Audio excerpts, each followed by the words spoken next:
Hi, guys. This is Carrie with Fullerton Professional Organizing. And this podcast is the podcast where we cover decluttering your faith, decluttering your home, and decluttering your business. Now, I think I've talked about this before, and it's called the container method. Now, on with this container method, it when people think of organizing, they often picture pretty baskets and labeled bins. And I love those. They are very useful, but we don't need more of them necessarily all the time. And we'll explain this. But behind every organized space is a deeper mindset. It's a framework for decision making and boundaries. One of the most powerful philosophies in professional organizing is that container method. Now, this method was made popular by Dana K. White. We've also talked about it here on this podcast before. So, she wrote about it in her book, Decluttering at the Speed of Life. This method isn't just about stuff, and neither is decluttering, organizing. All of this is not just about your stuff. It's about boundaries and peace in your faith, your home, and your business, your whole life. Now, let's explore what that concept really is and why it matters. And now, this is simple principle can transform not just your spaces, but your way of thinking. We'll take it a step further and look at how the concept of containers shows up in many unexpected areas that may not have been covered by Dana K. White, and we'll elaborate it as we go. So, what is the container concept? The container concept teaches that every space in your home is a limit. A drawer is a container. A shelf is a container. Your closet is a container. Containers have one job. They define how much you can keep. Once a container is full, that's the boundary. You don't go find a bigger container. You declutter so that everything fits. That is the concept that we are tackling today. And I love that. It helps me keep my home clutter free. Clutter free. This flips the usual mindset. Instead of asking, do I want to keep this? You start asking, does this fit in the container I've chosen for this category? Now, if it doesn't fit, something has to go. This method eliminates the need to justify and keep everything and creates a built-in rule that's easy to follow. Instead of having all these rules, do I love it? Do I not love it? Do I use it? Etc. But why the container concept works? There are 5 reasons this method is a game changer. One, it shifts the focus from emotions to logic. Decluttering often gets derailed because we have an emotional attachment. The container concept introduces a logical boundary, which is the size of the space itself. It becomes less about guilt and more about choosing the best of the best. Because, we all love all of the things that we have, or we wouldn't have them, right? So this just causes us to think about what is the best of the best that we have. 2, it prevents clutter rebound. When we organize without boundaries, it's easy to fall back into chaos. Containers enforce limits. helping you stay organized long after the project is finished. Now, 3, it makes decision making somewhat easier. Instead of wrestling with, should I keep this or not, you ask, which of these belongs in my limited space? Choose favorites is much easier than endlessly justifying what to keep. Now, number 4, it works in any space. Whether you're working with a tiny bathroom cabinet or an oversized garage, containers create manageable zones and visual focus. 5, it helps you prioritize the most important things to you. Only the things you use, love, and need make the cut. The rest, let it go. You'll find the space filled with purpose, but not pressure. Now, examples of using the container concept at home. Kitchen drawer. You decide that one drawer is your gadget container.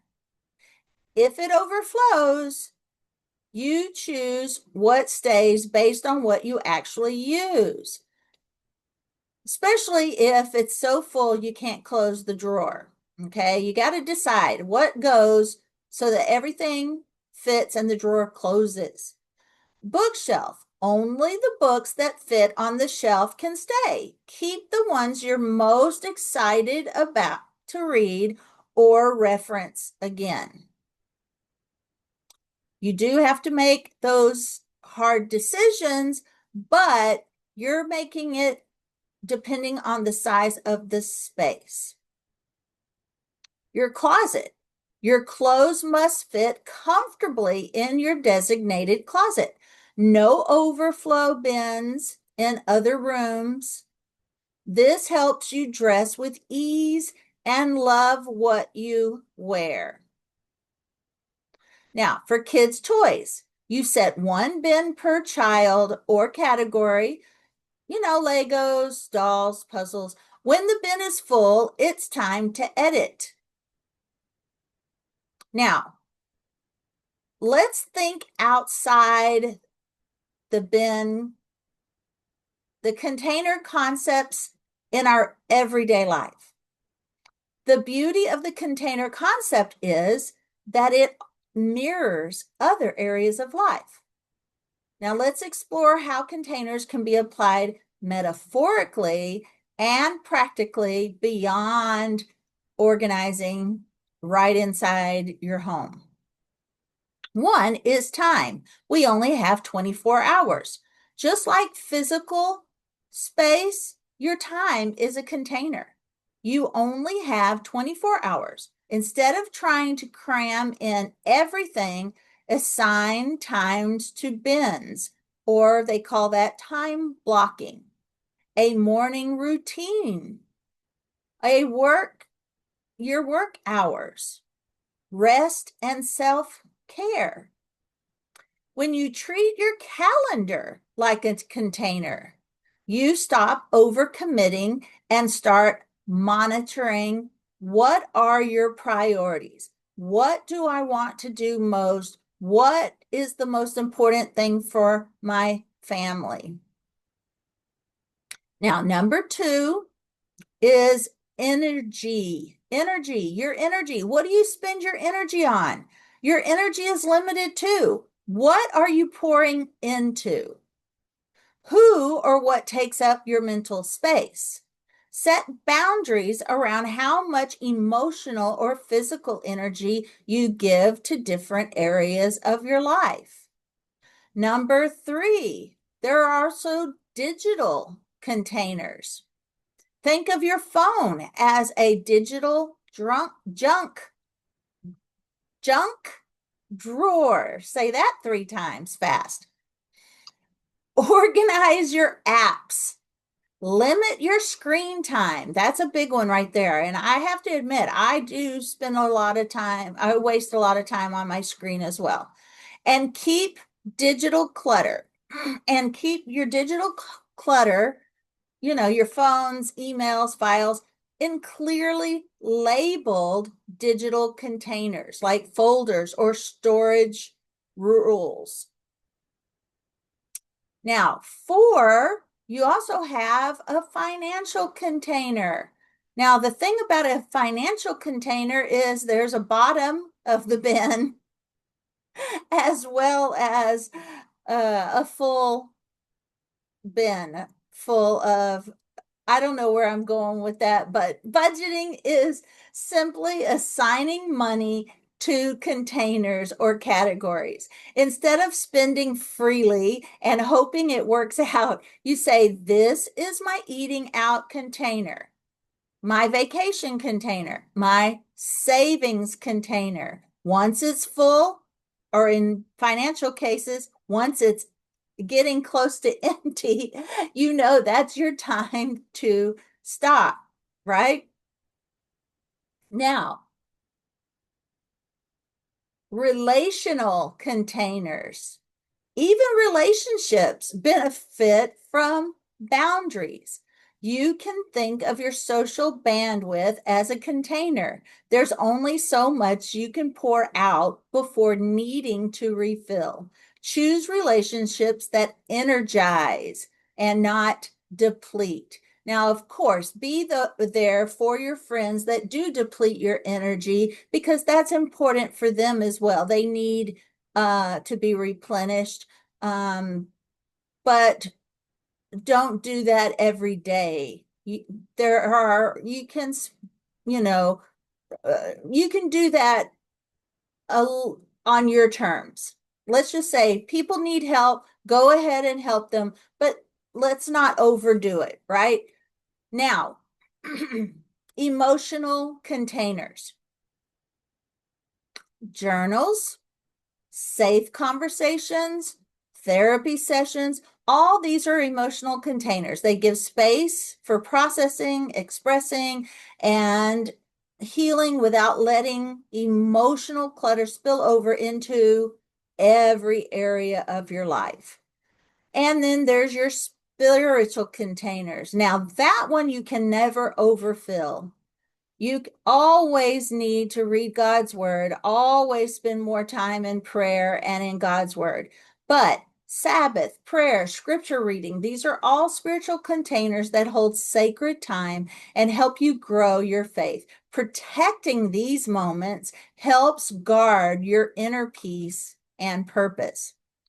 Now, don't find more space, find more focus. The container concept is not about buying more bins. It's about redefining what enough looks like in every part of life. Here's the truth. More space will never fix a clutter problem. Clear boundaries will, because you're just going to keep filling the containers with more and more and more stuff. So whether you're organizing your sock drawer, your calendar, or your thoughts, use the container concept to make space for what matters the most. Now, want to try this at home? Start with one space this week. Pick a container, fill it with your favorites, let the rest go. Those granny panties or those panties with holes in them. Okay, sorry, I went to the panties. Unstuff that drawer with all those unwanted underwear and buy some new ones if you have to throw them all out. But fill it with your favorites, let the rest go, and then breathe. Sorry, just a little too much talking. You'll be amazed at how freeing it feels to stop trying to make everything fit and start living within your boundaries. Now, share this podcast with a friend who needs to take a break, or tag yourself on Instagram with Your container wins. Tag me. Let's declutter with purpose. One bin, one drawer, one day, and mindset at a time. Organize your things. Now we're just going to talk about organizing your things, what to tackle, and why it matters. Okay. We're going to keep talking about organization, but we're kind of switching, keeping the container concept in mind as we tackle organizing our things and what matters. Because clutter isn't just about stuff, it's about your peace, your purpose, your freedom.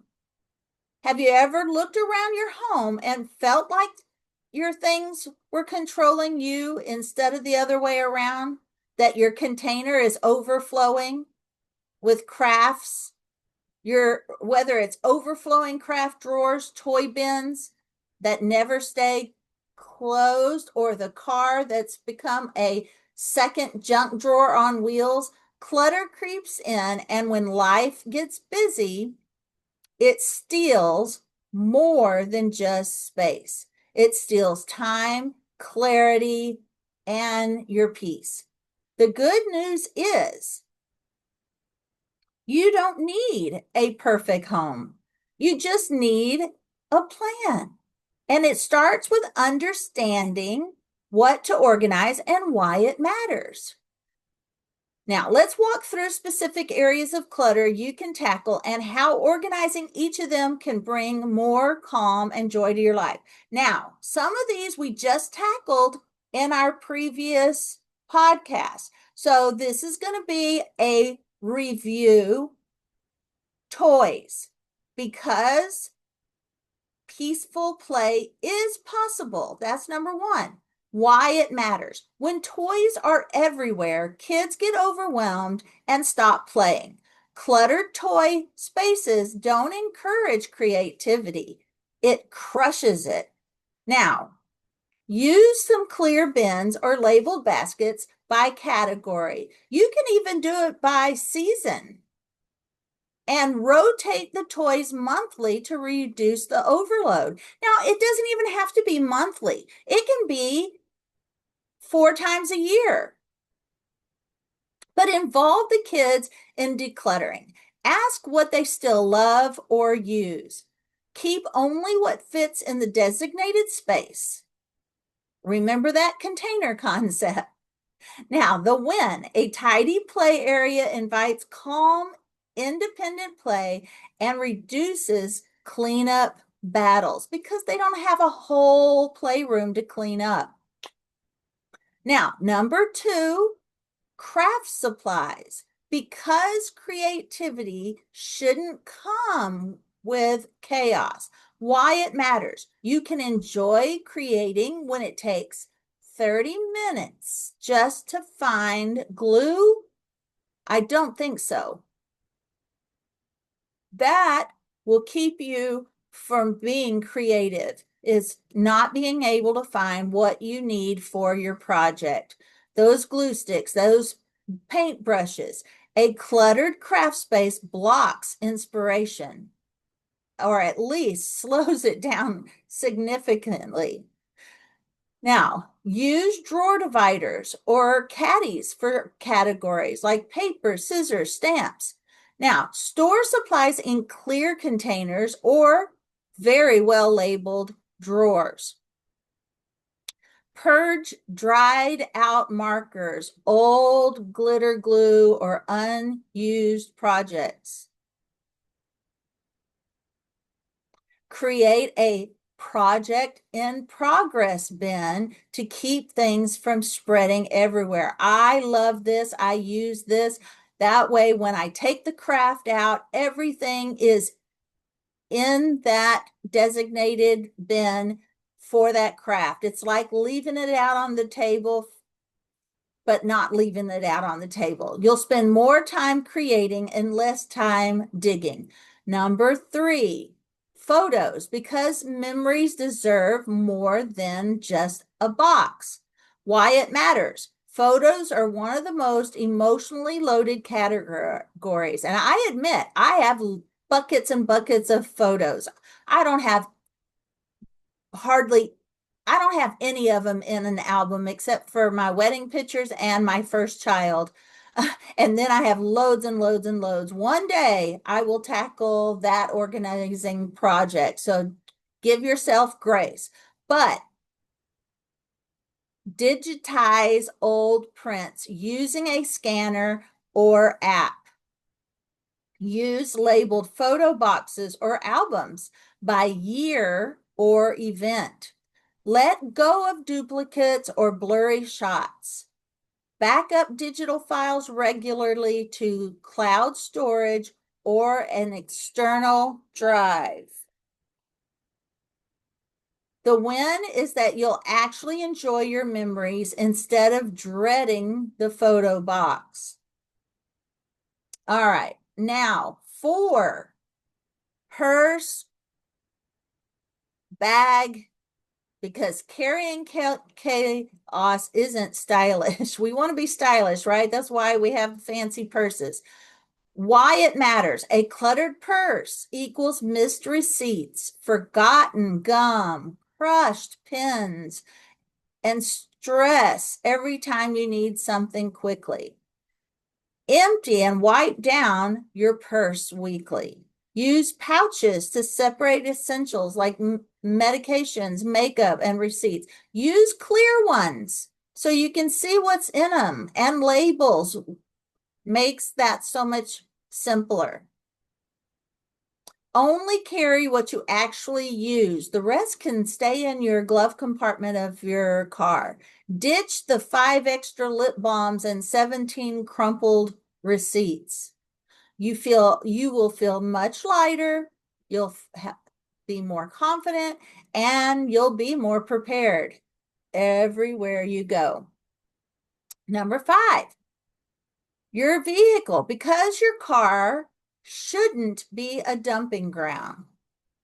Why it matters. We spend a lot of time in our vehicles. A cluttered car affects your mood, your focus, and even your safety. From what I understand, if you were in a car accident, a Kleenex box could really injure you if it's not in the right place. Use a trunk organizer for reusable bags, emergency supplies, or sports gear. Keep a trash container and empty it. I say, well, empty it weekly, but I say take your stuff out daily as you go. Store car essentials, wipes, hand sanitizers, tissues in the glove box or door caddies. Don't store anything in your car that you wouldn't leave sitting in your living room for everyone to see. Because a clean car boosts your mood and makes every drive feel more peaceful. Now, number 6, we're going to talk about pet supplies, because your fur baby deserves order too. When pet supplies are scattered everywhere, it's frustrating for you and can even affect your pet's care or safety. Designate a bin or a basket for leashes, poop bags, meds, grooming tools. Now, for me, I have hooks for our keys and leashes. Poop bags are in that utility drawer, right? You know, the one that you used to call the junk drawer, but now it's just got essentials in it, like poop bags and things that you need. And meds and grooming tools I keep in the bathroom under the sink. Everything's in the general same area. Now, use labeled containers for food, treats, and toys. Schedule a pet supply purge every few months. Toss expired food or meds. You'll streamline pet care and enjoy more snuggles and fewer scavenger hunts. Now, number 7 is books, because too many can blur the joy of reading as well. Books are beautiful, But too many unread or unloving titles become mental clutter and create a lot of guilt for all the unread books. All of mine are on Audible, so they're waiting for me when I'm ready. Keep what you love. Plan to reread or regularly reference, like my Bible studies. My Bible studies are there at my fingertips. If I've already taught them or read them many, many, many, many times, I will declutter them so someone else can. But I keep my Bible study reference books for quite a while until it's in me, and then I can let them go. So keep what you love, plan to reread, or regularly reference. Remember, what doesn't fit needs to go. Donate duplicates or books you've been meaning to read for years but never read. Now that you can just put them in your Audible and they're there. Sort by genre, author, or color for visual appeal. I say organize them the way that you can find them. Store kids' books low and accessible to encourage reading. I like to file fold. I don't fold the books, but I like to file kids' books so that they can find them easily. A cluttered library invites a curated library, not a cluttered library. Curated library invites more reading and fewer to-dos. And when they can flip through them like this, they can see them and they will want to read them more. I used to do that in my classroom when I was a teacher. 8, CDs and DVDs. Because digital has replaced most of it, CDs and DVDs can take up major space, especially if you rarely use them. Keep only what's meaningful, rare, or not available digitally, and digitalize those that are the most important to you. Store in compact case or vertical organizer. Donate or recycle cases and duplicates. Digitize music and movies where possible. You will reclaim your space and simplify entertainment choices. Now, final thoughts on this. I think we're winding down on this podcast. Our final thoughts are organizing isn't about perfection, and I've said that a lot. It's about purpose. You don't have to do it all at once. Choose one category, one drawer, one shelf. Start small and keep the vision in front of you. A home that supports your life, not a house you're constantly trying to manage. If you can't keep up with your housework, it might be a sign that there's too much to keep up with.